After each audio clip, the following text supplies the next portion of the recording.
રાણપુર તાલુકાના જાળીલા ગામે કૂતરાના હુમલામાં 40 ઘેટાના મોત, ગામમાં ભયનો માહોલ।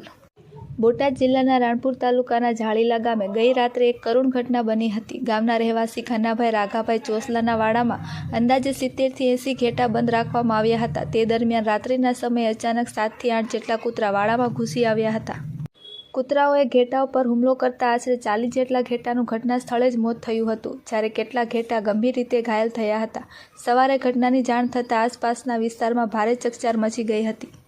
આ ઘટનાની જાણ રાણપુર પશુ દવાખાનાને કરવામાં આવતા પશુ ચિકિત્સક તાત્કાલિક સ્થળ પર પહોંચ્યા હતા અને ઘાયલ ઘેટાઓને જરૂરી સારવાર આપી હતી, જ્યારે મૃત ઘેટાનો નિકાલ કરવા માટે પંચાયતને જવાબદારી સોંપવામાં આવી હતી। આ ઘટના બાદ ગામમાં ભયનો માહોલ જોવા મળી રહ્યો છે। પશુપાલકો દ્વારા રાત્રિના સમયે રખેવાળ અને સુરક્ષા વ્યવસ્થા વધારવાની માંગ ઉઠી છે, તેમજ રખડતા કૂતરા સામે તંત્ર દ્વારા યોગ્ય પગલાં લેવામાં આવે તેવી પણ માંગ કરવામાં આવી રહી છે।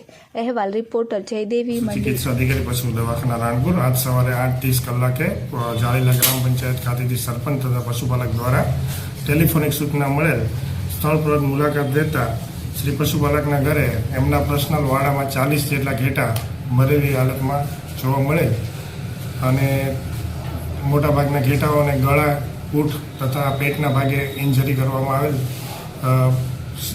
પશુ દ્વારા ઇન્જરી કરવામાં આવેલ હતું, જેના કારણે મરણ થયેલું હતું।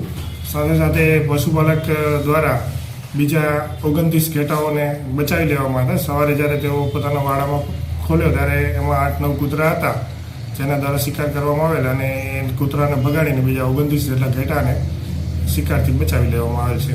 બાકી જે બીમાર ઘેટા હતા તેની મારા તથા મારી ટીમ દ્વારા સારવાર આપવામાં આવેલ છે અને મૃત પશુના ડેડ બોડીનો નિકાલ કરવા માટે સૂચના આપેલ છે પંચાયત। એક જ માલિકીના? હા, એક જ માલિક શ્રીના હતા। એ જાળીલા ગામના ધનાભાઈ રાઘાભાઈ ચાસલા પશુપાલકનું નામ છે, તેમની એકની જ માલિકીના 41 ઘેટા હતા।